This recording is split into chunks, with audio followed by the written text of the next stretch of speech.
कृष्ण कृष्ण कृष्ण हरे हरे।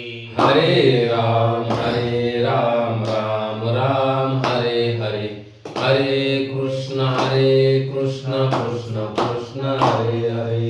हरे राम राम राम हरे हरे। हरे कृष्ण कृष्ण कृष्ण हरे हरे। हरे राम राम हरे हरे। हरे कृष्ण कृष्ण कृष्ण हरे हरे। पुंडलीक वरदे हरे विठ्ठल श्री गुरु ज्ञानदेव तुकाराम पंढरीनाथ भगवान की जय। माऊली ज्ञानेश्वर महाराज की जय। जगद्गुरु तुकाराम महाराज की जय। ब्रह्मनिष्ठ गुरुवर्य रंगनाथ महाराज की जय। श्री विनायकं गुरुर्नमामि साखरे नाम विस्मृतम्। येषां चरण सान्निध्यात् जीवा मुक्ता भवन्ति। साखरे वंशविख्यातं ज्ञानदानपरायणं विनायकं गुरुर्वन्दे भवबन्धविमुक्तये।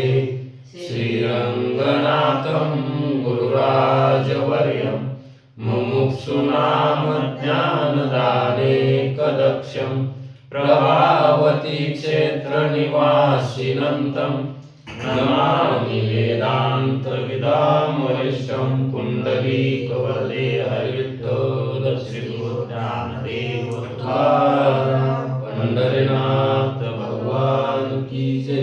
माऊली ज्ञानेश्वर महाराज की जय।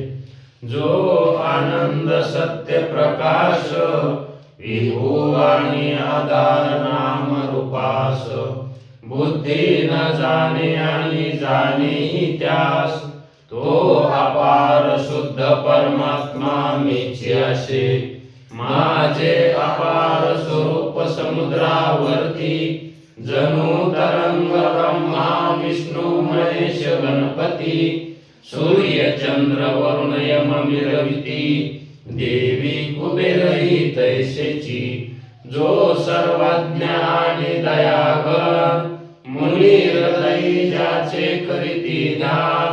त्याचे बुद्धी उपाधी करुणा मिथ्या भान मदची माझी होतसे। ज्याच्या अज्ञाने भासे जगत जसा दोरीवरी सर्प दिसत। परी दोरी ठाईना सर्प जगत ते स्वतंत्राने स्वयं ब्रह्म मीची असे। पुण्य पुरुषी सदैव निष्काम बोध प्राप्ती कारणे भजावा राम। तो मीची आहे आत्माप्त काम तरी नमन पवना करावे म्या। जयांचे केलिया स्मरण सकल विद्येचे होय अधिकरण। तेची वंदू श्री चरणा श्री गुरूंचे ते नमस्कारुनी आता। विचार सागर तरंग 5वा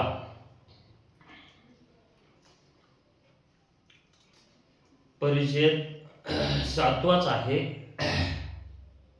त्यामध्ये शिष्याला झालेली एक शंका आहे आणि 8व्या परिच्छेदामध्ये त्याचं सद्गुरूंनी समाधान केलं आहे। या अगोदर प्रातिभाषिक सत्ता आणि व्यावहारिक सत्ता आणि पारमार्थिक सत्ता 3 सत्ता सांगून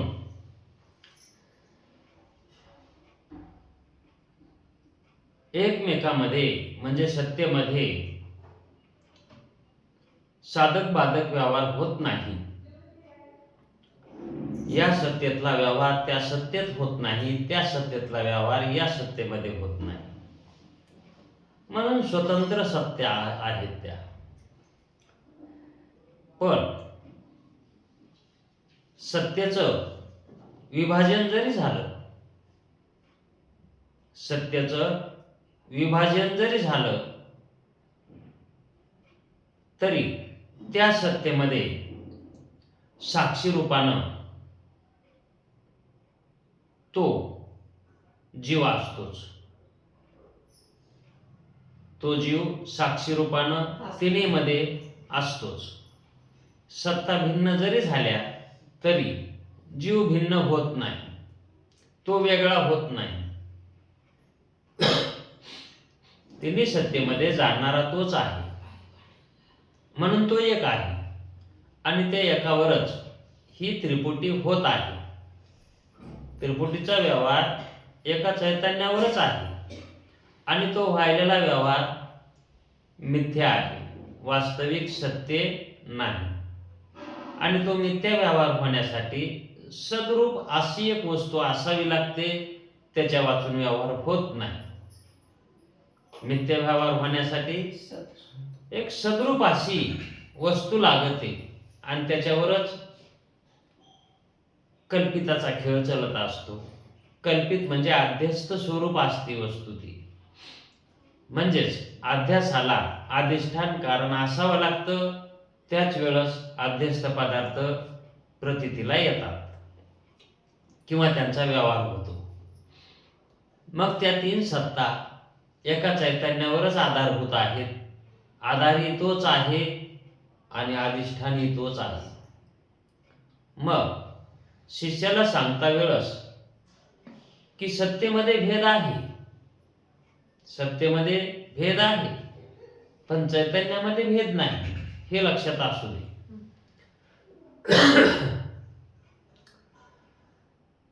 मग शेवटी त्याची जी शंका होते की तृष्णेने, मृगजलाने तृष्णेची निवृत्ती व्हावी.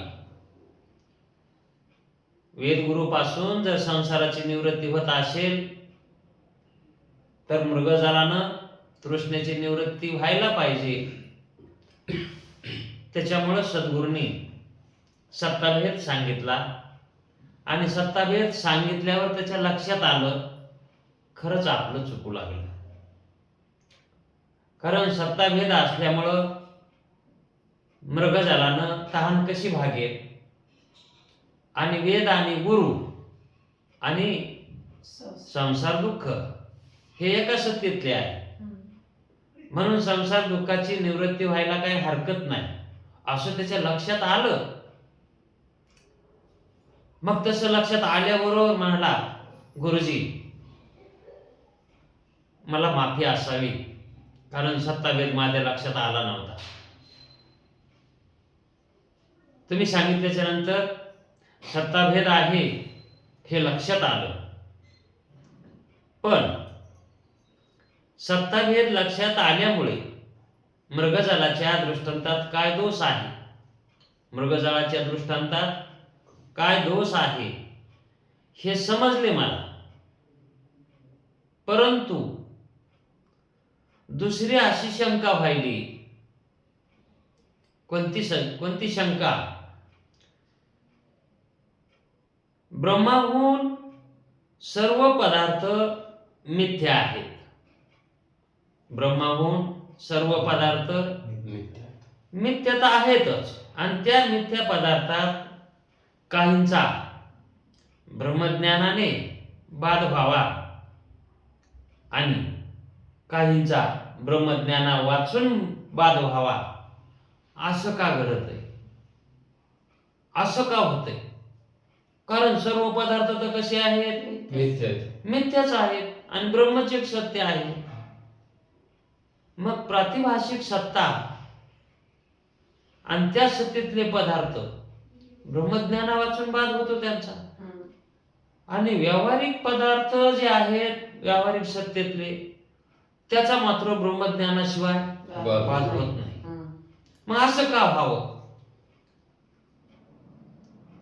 कारण असं व्हायला ना पाहिजे, कारण ब्रह्माहून सर्वच कसे आहेत पदार्थ, मिथ्या आहेत.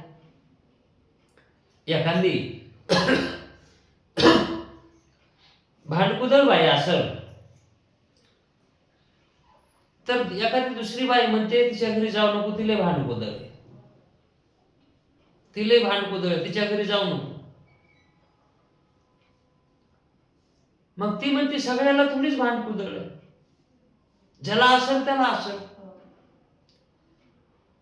मी गेलो तर मला ती काहीतरी दिल्याशिवाय येऊच देत नाही, चहा पाजल्याशिवाय येऊच देत नाही.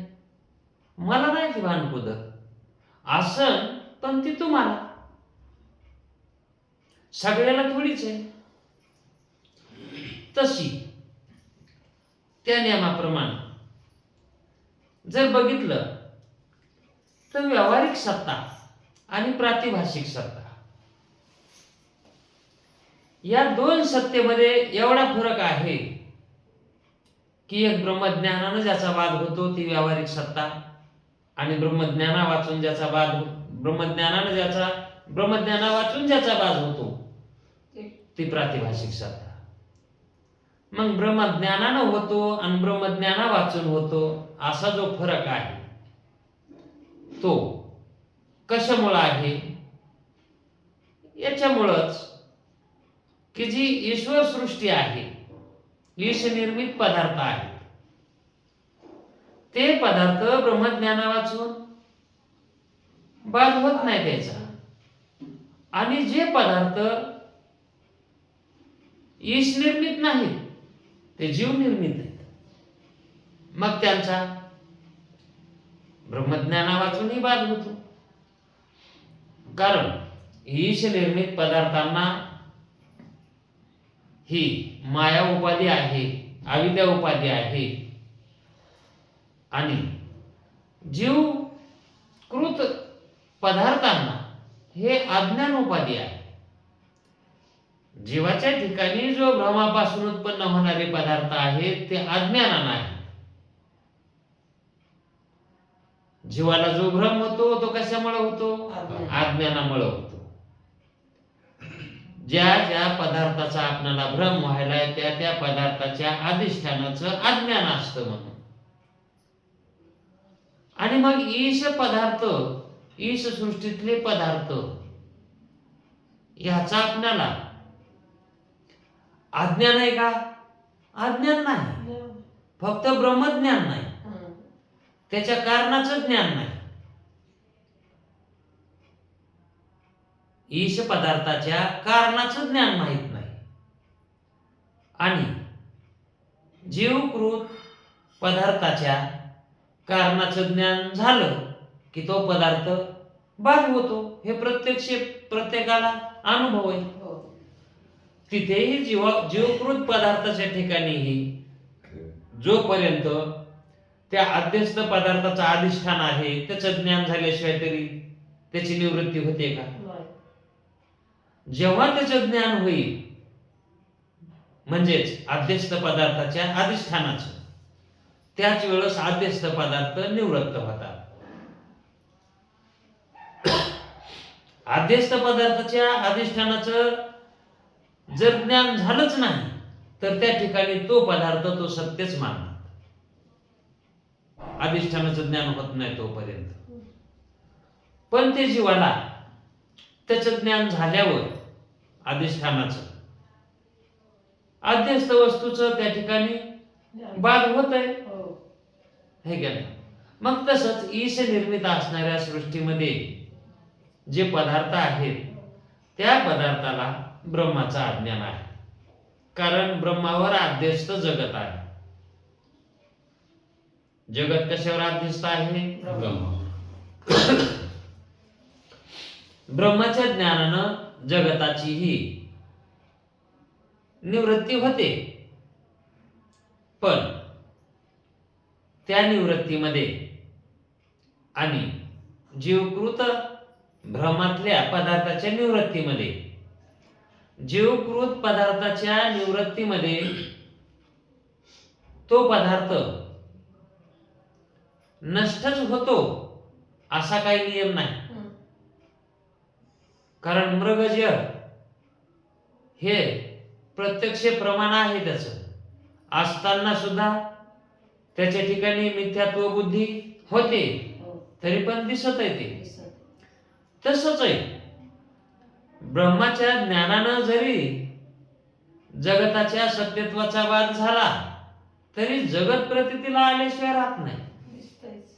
जगत मुक्तालाही दिसत आणि बद्धालाही दिसत. हं. दिसण्यामध्ये काही नाही, त्याच्या अस्तित्वाबद्दल, त्याच्या स्वरूपाबद्दल, त्याच्या ज्ञानामध्ये फरक पडतो. जो अगोदरबद्ध जीव जगताला सत्यत्व सत्ता देत होता, सत्रूपाची सत्ता देत होता, तेच ज्ञान झाल्यावर सत्रूपाची सत्ता देत नाही, मिथ्या भ्रमरूप अशीच सत्ता देतो, प्रातिभाषिकच सत्ता देतो, व्यावहारिक सत्ता म्हणून पुन्हा उरत नाही. मग जशी जीवाची प्रातिभाषिक सत्तेवर नजर आहे, हं. प्रातिभाषिक सत्तेतल्या पदार्थाचा बाध झाल्यावर त्या पदार्थाविषयी त्याची जशी कल्पना होती की हे मिथ्यारूप होते म्हणून, तशीच मुक्त पुरुषालाही ब्रह्माचं ज्ञान झाल्यावर जगत मिथ्य आहे असं कर. असं ज्ञान होत आहे, असा अनुभव येतो. हं. म्हणून हे जे पदार्थ आहेत हे तीन सत्तेमध्ये विभागले गेले आहेत, पण वास्तविक पाहता आम्ही दोनच सत्ता मानतो, तीन सत्ता मानित नाहीत. पण विषय समजुती करता आम्ही तीन सत्ता सांगत होतो. कोणासाठी? मुमुक्षूसाठी. तसं तर एकच सत्ता आहे, तसं विचार केला तर सत्ता एकच आहे. हो. कारण प्रातिभाषिक सत्ता आणि व्यावहारिक सत्ता ह्या दोन्ही भ्रमरूप असल्यामुळं ह्या वास्तविक सत्स्वरूप नाही, म्हणून त्यांना सत्तेचं अधिकरण देण्याची काही आवश्यकता नाही. म्हणून ब्रह्म हीच एक पारमार्थिक सत्ता आहे. जगत होण्याच्या अगोदर जगत नव्हतं आणि जगत झाल्याच्या नंतर जगत राहत नाही. हं. कारण जगताला उत्पत्ती आहे आणि त्याला नाशी आहे. म्हणून कधी असतं आणि कधी नसतं, हे भ्रमरूप असतं, म्हणून ते सत्ता देण्याजोगं नसतंच. पण विषय समजुती करता आम्ही त्याला तात्पुरती सत्ता देतो. मग शिष्य म्हणाला की मग हा जो फरक होतो तो कशामुळे होतो? कसा? ब्रह्मज्ञानानेच बाध व्हावा एकाचा आणि एकाचा ब्रह्मज्ञाना वाचून बाध व्हावा, असं का होते? असा भेद का असावा ते मला समजत नाही. मला सत्ताभेद समजलाय. वेद गुरुपासून संसार दुःखाची निवृत्ती होते, आता त्याला ती शंका राहिली नाही. पण मला आता असं वाटायले एका सत्तेतला म्हणजे प्रातिभाषिक सत्तेतला बाध ब्रह्मज्ञाना वाचून होतो आणि व्यावहारिक सत्तेतल्या पदार्थाचा बाध ब्रह्मज्ञानानेच होतो. असा फरक का म्हणून? तर तोच फरक मला समजत नाही, ते समजून सांगा. गुरुजी म्हणतात मिथ्या पदार्थात दोन सत्ता मानण्याचे कारण सांगतो तुला, म्हणजे तुला फरक कळून येईल. दोन सत्ता का मानायच्या याचं कारण सांगतो. आम्ही विनाकारण काही मानित नाही, कारणाशिवाय काहीच मानित नाही. कारण असेल तर मानतो आणि कारण नसेल तर,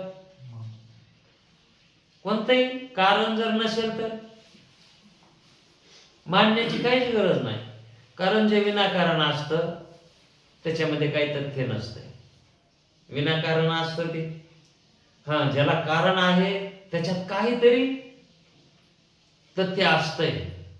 म्हणून आम्ही जे कारण सांगतो त्या कारणाला काहीतरी तथ्य असतं म्हणूनच सांगतो, विनाकारण कारण सांगत नाही. कारण सांगायलाही कारण लागतं. कारण असलं तर कारण सांगावं लागतं, कारण नसलं तर कारण सांगताच येत नाही. आणि मग कारण नसतानाही कारण जर सांगितलं तर ते विनाकारणच होतं. कारण ते कारण कारण म्हणून नसतंच. म्हणून आम्ही दोन सत्ता मानण्याचे तुला कारण सांगत होतो. आमच्या दृष्टीने कोणाच्या मुक्तांच्या हा शास्त्राच्या दृष्टीने, सिद्धांच्या दृष्टीने, वेदाच्या दृष्टीने सर्व पदार्थ रज्जू सर्पाप्रमाणे मिथ्याच आहेत. जेवढे म्हणून पदार्थ आहेत सृष्टीमधले ते सर्व प्रातिभाषिक सत्तेतले असो की व्यावहारिक सत्तेतले असो, सर्व पदार्थ हे मिथ्याच आहेत. त्यात भेद मुळीच नाही. त्याच्यात आपणाला भेद वाटतो, आपण तसं मानलेलं आहे म्हणून, पण शास्त्र गुरु त्याच्यात भेद मानत नाही. मुमुक्षूच्या दृष्टीने त्या मिथ्या पदार्थात दोन भेद स्वीकारलेले आहेत. मुमुक्षूच्या दृष्टीने, सिद्धाच्या दृष्टीने नव्हे. मुमुक्षूच्या दृष्टीने त्या मिथ्या पदार्थात भेद स्वीकारलेला आहे. वास्तविकता भेद स्वीकारण्याची काही आवश्यकता नाही, आम्हाला गरजच नाही भेद मानायची सत्तेमध्ये. पण मुमुक्षूच्या दृष्टीने भेद आम्ही ह्या कारणामुळे करतो. जर एखाद्याला दाता असतील तर त्याला चुरून न खाताही खाता येतं, आणि जर दात नसतील तर त्याला चुरूनच खावं लागतं. चुरून खाण्याला कारण आहे दात है का नाही?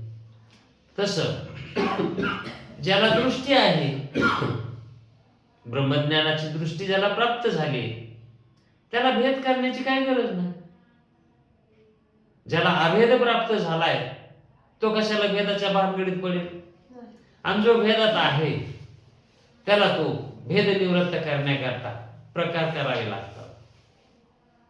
तो भेद क्षण मात्र आम्ही स्वीकारून आता असा नियम तुला सांगतो, एक नियम तुला सांगतो की कसं मानायला पाहिजे. ज्याच्या अज्ञानानं जे प्रतीतीला येतंय,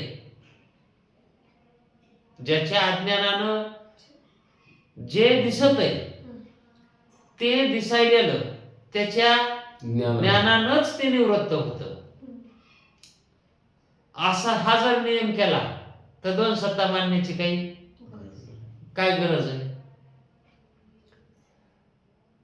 ज्याच्या अज्ञानाने जे उत्पन्न होते, ज्याच्या अज्ञानानं जे उत्पन्न होते ते त्याच्या ज्ञानानेच निवृत्त होणार. कारण उत्पत्ती कशात आहे? अज्ञानात आहे. कोणाच्या अज्ञानात? अध्यास रूपी जो पदार्थ आहे त्याच्या अधिष्ठान पदार्थाच्या अज्ञानात. कारण तो स्वतंत्र सत्तेवर नसतो. प्रातिभाषिक सत्तेतला पदार्थ हा त्याला स्वतंत्र सत्ताच नाही ना. स्वतंत्र त्याचं अधिष्ठान जर कोणी नेलं, त्या पदार्थाचं अधिष्ठान कोणी नेलं तर त्याच्याबरोबर तेही जात. ते तिथं राहत नाही एकटं. जर समजा एखाद्याला दोरीवर सर्प दिसला आणि कुत्र्यानं ती दोरी घेऊन गेलो, कुत्र घेऊन पळून गेलं, त्या दोरी बरोबर सर्प गेला. मग कुणाचा गेला? कुत्र्याचा गेला का पाहणाराचा? है का नाही? कारण तिथं कुत्र्याला नव्हताच, त्या पाहणाऱ्याला होता. म्हणून तो म्हणतो कुत्र्याला दोरी नेली नाही, सर्पच नेला म्हणतो. कारण त्याला सर्पच दिसला होता. आणि तो सर्प